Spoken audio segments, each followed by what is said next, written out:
All right, thanks again for staying with us on the show, TMI Monday. The race for 2023 presidential election is on. I mean, it's as though in 2023 we're just going to have only the presidential election, with the way the emphasis and the focus is on the presidential election. Within the week, last week to be specific, the vice presidential candidates of the All Progressives Congress, that of the Labour Party, emerged.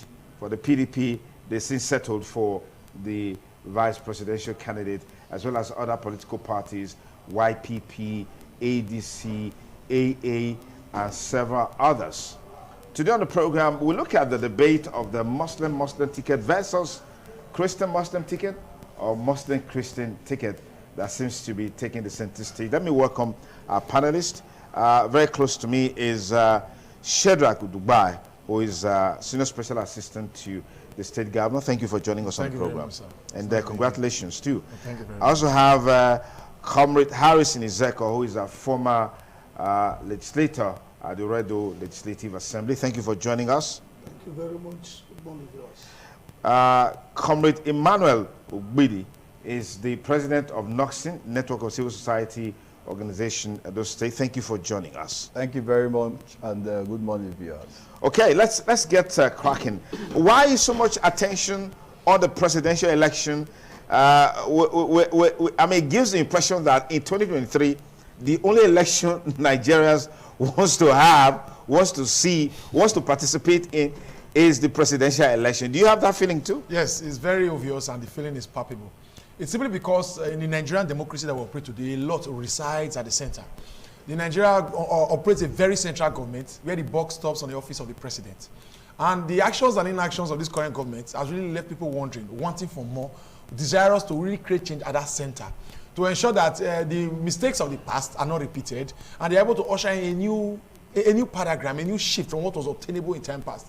So both for the person in the presidential ticket and his assistant, a lot is being expected. Because even what we saw in this current government, we saw a vice president that really acted like a vice president, being behind, taking a passive seat, not coming forward to his opinions, not being very politically oriented, or wanting to put the whole structures in place, not being a strong advisor, especially in the public domain. So Nigerians are really looking and they are calculating and permutating. And also the issue of allocation of treasures and pleasures. For whatever the region that appears to be on the ballot, any ethnic group, any religion, any side that has elaborate representation in government does enjoy some unfettered access to power and empowerment. So all the regions are analyzing and they are calculating. And beyond that, they're also looking at the man that will bring the votes in, that will perhaps give the ticket enormous value at the polls. So all of these considerations are out, and Nigerians are very hopeful. They are expectant. For the first time now, we have a 3-horse race, perhaps a 4, but though it's a 3, and all of them are gaining attention and attention at different levels. So to a large extent, Nigerians are looking forward to the presidential election. Okay. They are calculating, they are analyzing, and they are hoping to garner votes for the candidates of their choice. All right, Comrade Harrison Ezeko. A major talking point is the debate on Muslim ticket, Muslim-Christian ticket. Do you feel there is any reason at all for this debate to be taking the front burner? Well, let me start to take it off from where my brother stopped first. I think the apprehension is very clear. There is so much hunger in the land. People cannot eat. There is insecurity everywhere. Nigerians cannot travel. People are just living on the mercies of the Lord. And so therefore, people have made up their mind that let us see how we can change the government at the center. Nothing is working in Nigeria. Almost 8 years since this present administration took over power in 2015, nothing is working. As a matter of fact, Nigeria was put back in reverse. When Jonathan left this country, the present administration took this country almost 100 feet backward. And so therefore, Nigerians, everybody are dusting their PVC to see how they can use their instrument of power to make a change. Back to the question you asked, you see, religion is one of the major things that have, one of the canker worms that have dragged this country backward. And for me, I don't really want to go in that line. But I feel that for APC right now, it's a very difficult moment for them. But because of the insecurity in the country, the way Amana Christians have been killed, what is happening, people expect that if you take, if the president is from the Muslim religion, at least then the Christians who have the larger population, they come to be the vice president. Okay. We have other religion within this, Yeah. Yeah. But because of the way Amana, the president, the candidate of the APC is a Muslim. And now he needed to pick somebody from the north. It will be a great disservice to their party because it's a political arrangement. The calculation have already been done. For Ahmed Bola Tinubu, he has done what he needed to do, and that is the best decision that he has taken at this time. Although it's going to be issue at the larger house, but he's looking at the population. Where will the larger vote come from? You don't expect to go and pick a Christian from the north. It's just that if they have done that, they have lost the election from the beginning because these people believe so much. They play tribal politics and regional politics. Okay. But in the south here, it will still get votes because here individuals don't really control the vote. If individuals control vote, it should be around 20 to 30%. But in the north, yes, leaders still control the vote. And tomorrow, they can sit down and say, this is the arrangement. That Hausa you are seeing there, by the time they talk to him on their radio, that Hausa radio, they have gone in direction. They will go and vote in that light. Okay. That is why the man has to do what he has done. So it's the best decision he could have. For him, for their political arrangement, that's the best decision. Okay, let me pass it there. If you just join us, the discussion that we're having today is a debate on Muslim ticket versus Muslim Christian ticket. That's the debate. And that's the debate that is raging. Is it an advantage to go the way of a Muslim ticket, or a better advantage to go the way of a Muslim Christian ticket? That's the conversation. Let me get your take on this, Imam Ogbidi. It's very clear to me, and in my own perspective as a Nigerian, anybody can speak from the party sentiment angle and what have you, but we must understand the clear fact that Nigeria is an heterogeneous society where we have the Christians, we have the Muslims, and we have other religions. And we must also understand the issues. Nigeria today is not the Nigeria of the 80s, and it's not the Nigeria of the 90s. Then we have a Nigeria that is more united. But following the administration of Mr. President for the past 7.5 years now, Nigeria is more divided.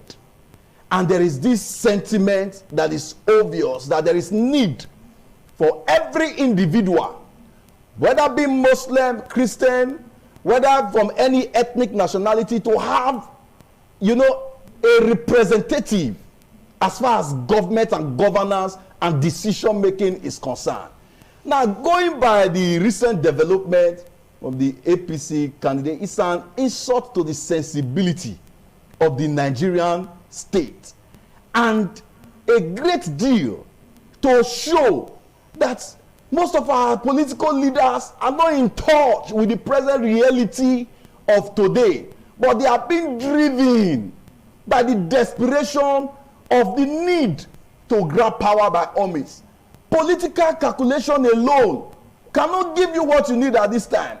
You need to send a clear message that you want to have an inclusive government that will represent the interests of every Nigerian, irrespective of your religion, your tribe, and what your belief. And how does that show? It begins from the ticket. Now, the ticket right now is defect, has some defect by having a Muslim on the ballot. Now, you ask a question. Will Nigeria still be calm today if you have seen a situation where you have a Christian ticket? The answer is no. Why? Because it does not work. In 1993, where we have MKO and King Ibe, the Nigeria of then was still together. But today, you have a government whose appointment is lopsided. You have a government whose project is one-sided. You have a government who preside over insecurity where it is perceived and very clear that a particular religion is being victimized. And there are conspiracy theories everywhere that Nigeria is at the verge of being Islamized. And now you are bringing up a Muslim ticket. So, in my own opinion, that ticket is by the decision of the APC candidate, he has officially buried his own political prospect. Okay. By that ticket, by that choice he just made. Okay. So let's pause there and wait for the election to know if that statement you made is actually true. But let me get you in here. Personally, there are different factors that people consider when choosing a running mate, and they are good enough. I'll quickly lay a foundation before I respond to the Muslim TV. First, there's the issue of religion. People want to, for there to be fairness, equity, and justice. People want to pick running mates from another region, and most of the time they calculate the region that perhaps has not been captured conspicuously in the power, the sharing of power and empowerment. And that's why they keep considering those southeast, they go to the northeast, they go to the north central. Those are key considerations when that region is the first one. Okay. After region, you go to talk about religion. You know, an average Nigerian is very emotional and closely attached to his religion. He is concerned about the fortunes of his faith. And as such, and it's not just religion being a bad thing, Nigerian politicians have devised dangerous and dubious means of using it as a major tool for mobilization. And Nigeria, go across the planet, Nigeria is the only country that has an almost perfect balance of Christian-Muslim. In other countries where there are Muslim Christians, the other one is a majority and the other one is a minority. And that balance seeks to be, that balance appears, resonates in other sectors of human endeavors. So Nigerians collectively continually strive for that balance. If you leave religion, you go down, there's a factor of ethnicity. Because an average man believes in his ethnicity. You see, a Benin man says I'm a Benin man before he says I was a Nigerian. Same with Igbo, Fulani, whatsoever culture. So that thing is deeply ingrained. And we've seen this idea of nepotism. It has taken a center stage in the Nigerian politics. That whoever interest, whoever ethnic group is seated in power, that group of persons have unfettered access to power. And as such, their interest is conspicuously captured in the scheme of events. Wherever you leave that ethnicity, they will not be able to talk about the issue of political clout and competence. See, people want to bring persons to the ticket that have power to garner votes. Nobody wants to bring a liability, irrespective of competence. In this 2020 election, where power is being changing hands, and the past government does not hold sway, the current government does not hold sway, where it cannot determine, we cannot say this is where we are going, and the people will follow. So people want to also consider who can bring in the votes, and that one is celebrated high and over political considerations. Whether the man is competent or that one practically does not matter anymore. They are looking at you. Putting it down to this is Muslim ticket for Tinubu. See, Tinubu was on a crossroad. Tinubu came into the party, emerged as presidential candidate, not having the support of the president, not having the support of the vice president, not having the support of the senate president. He muzzled his way through. And now he is from the southwest. He had gotten the ticket, and he's now looking for the so-called the statutory votes of the north from those 10 necessary states that normally come out to mass votes. Those votes that have been supporting Buhari right from 2007 election, where he got his 12 million votes. In 2011, he came out again and got his 6 million votes. In 2015, he came back again and got another 12 million votes. Those persons are perceived to vote along ethnic and religious lines. Okay. So what Ahmed Bola Tinubu is calculating is that I need to get somebody from that Fulani hegemony, somebody that has this touch of Muslim irredentism, that is going to come out and able to bring that vote that has consistently Buhari won for the last 19 years. Yeah. So that's why he had to settle for Shettima, because we know Shettima has this strong inclination to Muslim extremism. So, but the idea of that ticket also brings two major problems because of these two factors. Because of the prevalent insecurity in the land, whereby Christians have been a major victim in the land. I just want to quickly interject that there is really no evidence to back up. No, the churches have been burned. To back up the statement that it has disposition towards Muslim extremism or Islamic extremism, talking about Dr. Shettima. There's no evidence to back that up. Yes. I need to quickly correct that. So it doesn't look like we're deriding a vice presidential candidate of a political party using this platform. And then beyond that, the current government, the All Progressive Congress, has shown high level of political nepotism, where we've seen that appointment has gone to one section. And most of these people have been favored having Fulani Muslims. So the Christians are now yearning for a breath. They want a breath of fresh air. Okay. So they want their interest to be captured. They want to feel part of this collective arrangement, and they'll be speaking through the ballots. Okay. Let me pause you there. Let's scale up this conversation a little bit. I've heard of the slogan, you need to be obedient and be useful. Does that change the narratives as far as this conversation is concerned, Comrade Harrison? Well, thank you very much.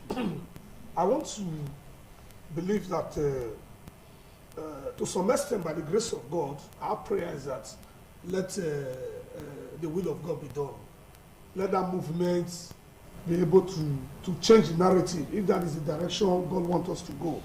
The reason being that where we find ourselves today, I don't think we should be discussing political party. Whether it's Muslim ticket or Muslim, whatever you need to call it, let them go to the field and do the needful. Nigerians cannot eat. Nigerians can travel. This country is in a kind of a keg of powder. People are dying on a daily basis. I'm surprised that Kuje prison was breached. Image released. Was broken. Yes. Yesterday, I'm aware that some Boko Haram, the people that was picked from this Kaduna train have been released. So the rumor that is going on that it was an arrangement, they are not from the truth. So this government have no idea. This government is now exchanging bandits to now release people that have been kidnapped. I think Nigerians, a normal Nigerians should not be thinking of this present administration right now. Because we have gotten to a stage that we don't know what to do. We now need to fight for our destiny. PDP got to the same market with APC or Labour Party. You take money to the market, you can't buy anything. I was surprised. Somebody told me that Keke Nape 1.3 million. What we were buying for 450,000. Is this a country? So, if this is the way we can change this country, we have perceived that these persons who have come on board, they can actually deliver the people. Okay. Or any other person. Nigeria should go in that light and do the needful. And we believe that the vote we can't. Because our hands are tied. You cannot travel. Even if you're here. If you go down up and go and see what kidnappers are doing there, we have security, we have police, we have engineering army. They are doing nothing. Yesterday, I was surprised that the army chief was trying to talk about what Fanika said. What is man saying? What are you saying? You are fair as you speak. None of them have resigned. They never told us that army was in that prison. That they asked them they were going to do exchange. Later they now say that they went for peacekeeping or whatever they call it. We are deceiving ourselves. Nigerians are tired. Okay. Anywhere, any party, any person that Nigeria perceive that can relieve us of this problem, of this security we are facing in Nigeria today, Nigeria should go and vote. All right, Comrade Emmanuel, let me come to you. Yeah. If people are saying being obedient and being useful is what's needed to change the narrative. Yes. In terms of this joint ticket, the Muslim-Christian conversation is also expressed in the PDP. So what do you have to say about that? Yes, before I go straight to your question, let me just quickly add that if you look at the northern part of this country, you agree with me that you can do anything with a northerner. You do business with them, they are honest. Money, they are honest. But on the issue of power, they can't play second fiddle. So immediately Ahmed Bola Tinubu emerged the APC presidential candidate, I saw the handwriting on the wall. Even though we know that the president himself and his cabal never wanted him, giving him the presidential candidate was like, okay, let it not be as if we never gave power to the north, to the south. But the question is, when the time comes, we did not prefer a vice president to the president himself. The answer is absolutely no. And also, we must also understand that in all religion and in all ethnic nationality in this country, we have competent men. So you cannot tell me that you were looking for a political permutation and you could only find such in the Muslim aspect of this country. In the northern part of this country, we also have competent Christians who are sound politically and what have you. So that is where they are missing now. to the obedient and to the useful, chant that is everywhere. Why not? We pray one day that Nigeria will have a paradigm shift from the usual to give us the unusual. That is what we earnestly yearn for. But for a realist who wants to be, with the reality on ground when it comes to political permutation and analysis, you agree with me that becoming a president or taking over power or presidency in Nigeria as it is not an event. It's a process, and it's a process that happened within time. 2023 election, if we were to go by the democratic dispensation of this country, gave us about 20 years notice. And if we were to say, okay, let's say from 2019, it gave us 4 years notice. When did this set of people decide or understand that they want to become president of this country? Nigerian political leaders in this country don't believe in the long-term vision. That is my problem. Okay. They don't believe in building something for the future. This arrangement, this obedience would have started long ago. But the way the political structure of this country is as it were now, what is only obtainable is that this set of individuals can make a statement. Please, while they try to push this, I want to beg and I want to advise, let them try to get at least 2 states in this country. Let them try to get 2-3 states in 2023 election. Then let them start building a process. Okay. Let them start building a movement. Okay. Because other factors beyond, like what my brother said, beyond competence, integrity, and character. Yeah. When you talk of competence, these 3 major candidates that are there's no one that is not competent, who have not succeeded in their private life. Okay. Now, there are other factors that win election. And you and I know in this country right now, in election, one factor that win election is money. Number 2, another money. Number 3, more money. Okay. So it's money. Now, I won't have other indices on ground. Yeah. Those monies, where are they going to come from? Okay, maybe Sheba can give us an insight into it, because I've heard people say, look, why those who are saying that this should have started long time ago, there are those who are saying it actually started in October 20th, October 2020 or so, during the NSAS protest. Let me get your take on this. You know, first of all, I perceive this whole arrangement, this obedient arrangement, to be a child of circumstance. First of all, statutorily in Nigeria, I speak on empirical evidence, can't be realists and strategists, you can't talk based on illusions. First of all, since PDP led power, since this issue started with Goodluck Jonathan, since the 2015 election to 2019, there have been some disenchanted voters. Voters who know that APC and PDP will eventually win, but they don't want to identify with those parties. I do not blame them. They see their votes as a representation of who they are and what they believe. And so they stay away. And so either they stay away in their houses and not come out to vote, or they go and cast their vote like Sowore, Feladuro Toye, Kingsley Moghalu. That was what we saw the last time. The vote will not count, but they tell you that let my vote speak for the man. Those places were on ground. The Buhari came and multiplied our suffering. And after that, Nigerians were now looking for new set or a new political order, wanting us to remove those group of men who represent the old political arrangements that came with the Nigerian democracy in 1999.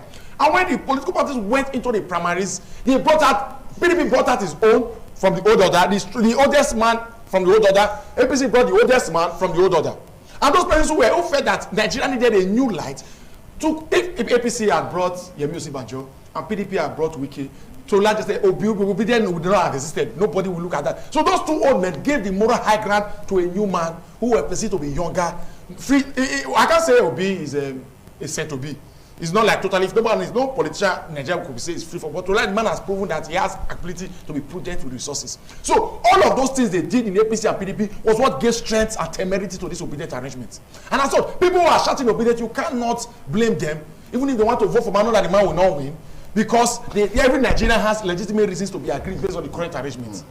Beyond the obedient arrangement, we can also see that he has some things not going for him. Like he spoke of the movement coming early, becoming very late. Yes, because if Obi has declared his interest some 6 months ago to go with the Labour Party, Nigerians would have gone into Labour Party to run for governor, House of Assembly, House of Reps, giving voice and strength to the obedient movement at the grassroots. He missed that one when he left 10 minutes. Okay. If you leave that factor alone, if you go to the idea of obedient, the truth is many of them, during election in Nigeria, take strong political knowledge. And you need some level of experience, not just resources. We see people with money lose in the pool. Not just the idea of being and social media propaganda. Then we need experienced politicians who will to organize strong political structures. Supporters are not structures. Supporters are just like a group of soldiers. You can't call it an army. In structure, people know their place. They know if Article wants 5, 10 voters, 10 of his supporters in my polling today, in less than 3 hours, they will send in the name and the phone number. If Peter Obi needs 10 of his supporters in my polling today, he has no access to them. So there's no standing structure. And in this kind of election, where the election takes place between 8 and 9 o'clock and 3 o'clock, the whole thing is done. 6 hours and everything is done and concluded, shows that he needs to organize himself in a scenario where the focus today is not about where the person is from, the tribe is from, the political party that he belongs to. Does this matter? The focus, the focus is about the man who can do the job. Yes. We're not talking about the political party. We're not talking about the tribe it came from. We're not talking about the competent man. Let the competent man who can deliver. And then listen to all these guys talk. Which of them is most appealing to you? Obi is the most intelligent. Obi is more intelligent than my candidate Atiku. Is more intelligent than Yemi Osinbajo. There's no argument about that. Okay. But if you are a teacher today in a school and I ask you to pick your class captain, will you pick the child that takes first? Considerations will begin to come in. You will not give it to the dullest boy. But obviously, you look at some other characteristics that the child will have, aside his intelligence, to give him power. You can also give it to the one who took first. No, you can't. You can't. But it's not just a you can give it to the one who took first. Because I used to take first back then in school. Wow. That was my class captain. I was a class captain. But your leadership characteristics also a lot of those things were there. You cannot give it to somebody who is a class captain. Or is just an average student in a class. Let me quickly. Yeah, but that's on the lightest. The truth is this. There are cosmopolitan thinkers who believe that the best man ought to win in a fair, free contest. Okay. But most of those people do not hold sway in political parties. Political considerations must come in. Religious considerations must come in. Ethnic considerations must come in. Okay. And that was why Peter Obi himself even wanted Kwankwaso, because he also had strong political weight. Yeah. Because when the man declined, he rushed to collect. If he was saying it's just let the best man win, Kwankwaso is not the most cosmopolitan or the most elite or the most intelligent man in the north. Yeah. So all those conditions will be built in the process. Yes, Harrison. Yeah. You see, according to the late Chuba Kadibo, he said it takes a political sagacity to understand the political arrangement. I have spoken before now as an activist. Now let me bear my hand. No, you stay as an activist. You must stay as an activist. Not bear your mind. Harrison, wait. Harrison, then you are going to go this way and go this way. No, take a stand. Take a stand. I am going somewhere. Take a stand. You see, the cry, the whole balloon in our country today, the cry everywhere. It is because of where this APC government are taking us to. For me, APC government is a minus in this election. No matter the arrangement they are going to do. But they are in power. They are in power. That's a factor. They are in power. That is why we want to put us together to make sure that this power must leave that party. Because the man at the center came into government, that he has integrity. He was crying everywhere, have integrity. But he got into power. Integrity cannot do the work. What will do the work is capacity. His capacity. What he has displayed, he does not have the capacity to actually salvage this country. And now we have the Peter Obi movement, we have the PDP, and we have the APC. For me, in terms of qualification, the three of them, they are qualified. But the present situation we are finding ourselves today, how do we come out of here? What is their past? That is why the people are saying the obedient movement should take the day. But me and you also know that Peter Obi was not prepared for this movement. He left the party some few months ago when he perceived that he was not going to get the ticket. That was when he left. So he was not prepared for it. And that is why capturing Nigeria at this time is not going to be easy. It's not going to be something that's going to work now. Because freedom is not going to be given by the oppressed. by the oppressors. They have to be demanded by the oppressed. So the way Amanda is getting to the party, it was in Abga before. If you have continued, if you have been consistent in that party, maybe by now he will be able to sell his idea. But I know he have what it takes to lead us and bring us from where we are finding ourselves today. But the political arrangement today, look at the North. The vote, Obi is going to get votes from the South. And they have the Tinubu who cannot be pushed over. People tell me Tinubu will not get us a Tinubu in the West. Who are writing down? If Tinubu take the West, Obi take the East from the South, then Atiku is going to get some vote. He's going to get vote from the South. The two of them share here. What is the direction of the North? And whether you like it or not, I won't deceive myself. The Northern, the Northern state, the United States, the North determines who becomes the president of Nigeria. Okay. Because the two major political parties will get to turn majority in each of the states because they are party members, which the Labour Party cannot do at this time. Who decide? Where is the direction of these Northern leaders? And this is also the ethnic group who can sit down. One man can sit down and say, let's do it this way. And it goes that way. So, with the way it is now, if we are not careful, everybody will know the direction of this government. Okay. The present government, with the kind of fight that happened between them and the incumbent candidate of their party, they never needed it. The president never wanted Tinubu to come in. But because Tinubu holds the structure of that party, he has been over this year, there was no liquidity, they have tried it. Tinubu should have destroyed that party.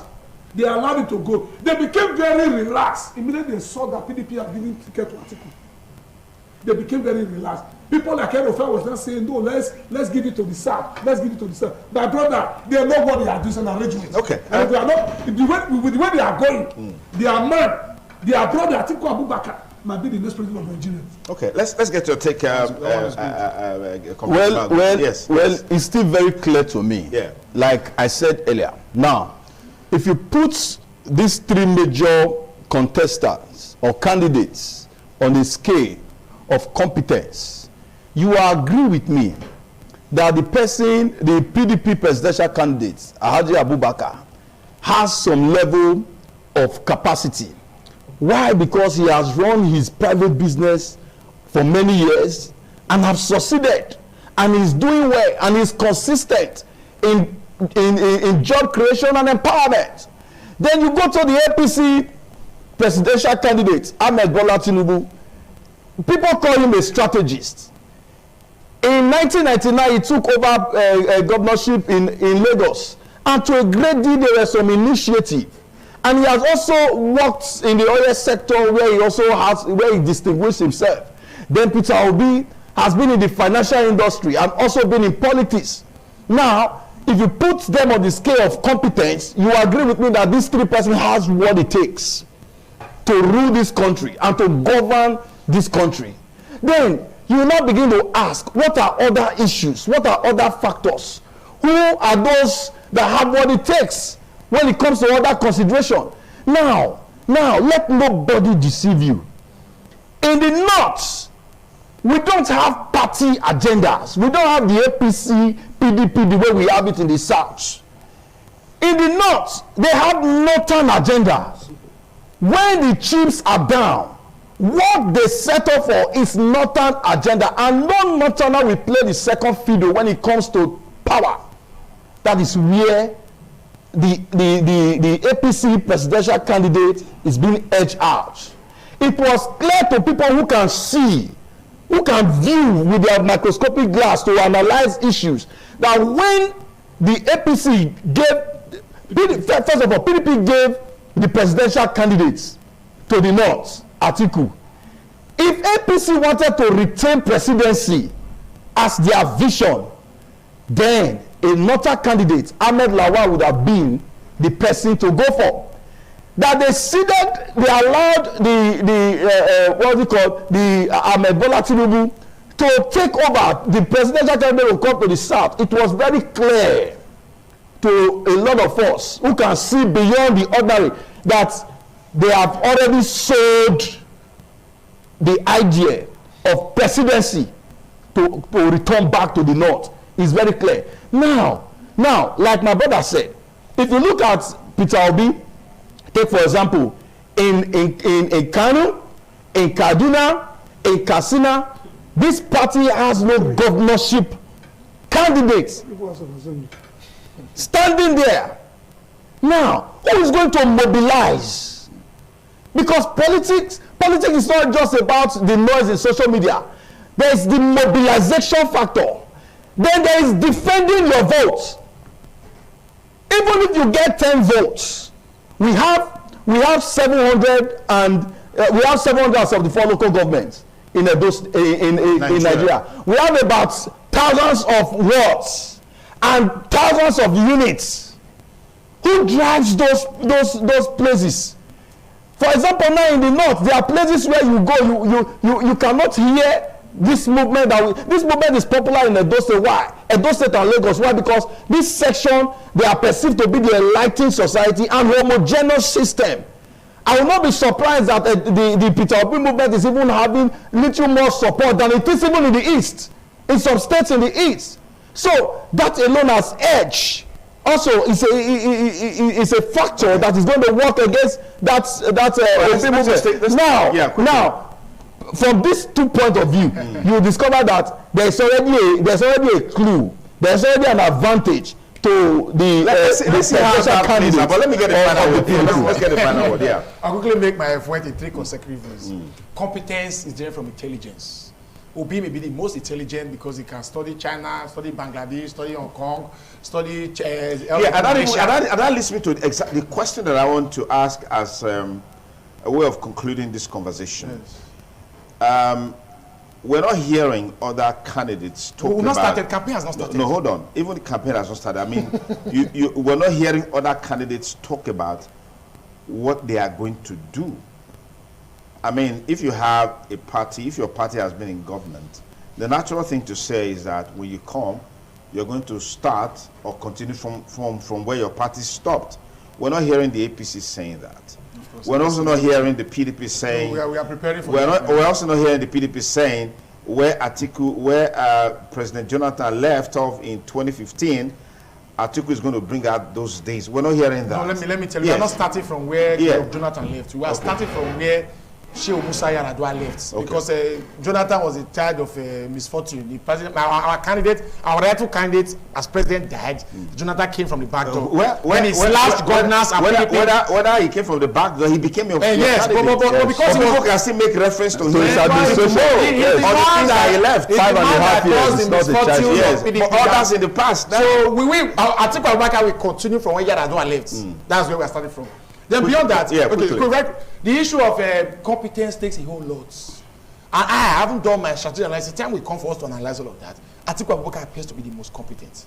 Then he spoke something of, my brother spoke something that there's need for us to put out the APC, because the APC as a party is not a party. It's a Frankenstein monster without a conscience. So there's need for us to put out APC. And in putting out APC, this obedient movement is pulling the vote of Atiku Abubakar. That's the challenge. Though they are thinking that they are big cosmopolitan and they want to create change, but indirectly they are forcing us to continue from where we just stopped. So there's a mathematical miscalculation there. Then the idea to think that the Peter Obi movement is everywhere, they are gaining traction. That's because campaign has not started. The APC and the PDP has not mobilized on social media. When we mobilize, we will drown those voices. All right, quickly, last word. But for me, I am particularly concerned about the Nigerian people, about the state of this country. Things are not working. There is hunger in the land. People cannot feed. Nigerians are dying on a daily basis. On that note, APC have no business at the center any longer. Okay, the Nigerians will decide that. Nigerians at this time, the president of this country has done a great disservice to his career. Nigerians will decide that in February next year. Nigerians should come out and vote. Nigerians, you said, that is article. But vote for the right person. First, they need to get. We need to have our PVCs. Yes. I want to get we have our PVC. Yeah, just. The only advice is this: if the movement, the Obi movement, I pray it should not end after 2023. Peter Obi will leave the Now, just to add to that, nobody wants to identify with failure. That is why you cannot see the presidential candidate of the APC say he wants to continue from where the current government, because it's going to be a doom to him. Okay, so politically, so Now, every other candidate definitely are going to roll out their own campaign, and they are going to roll out their visions and what they want to do for this country. Okay. But what is more important, we want to call on the INEC at this point in time that they must do the needful to ensure that more Nigerians are registered and they have access to their PVC before the time of election. Okay, that's what we'll call so that they can exercise their franchise. All right, and vote out the wrong persons who don't mean well. I want to say big thanks to you, gentlemen, for your time. Comrade Emmanuel will be the President Noxen. Thank you very much. Comrade Harrison Zeko, thank you for coming. And Shedrack Dubai, Thank you very much. Thank you very, very much, gentlemen, for coming. Well, Nigeria is ours, and it's our responsibility to ensure that the right thing is done come 2023, and the time to start is now. Ensure you get your PVC, and when it's ready in October, INEC chairman said that in October the PVCs will be ready. Ensure you collect your PVC, vote your mind, vote your conscience, and change the narratives about this country. We'll be back to Quality Wrap on the show. Please don't go away.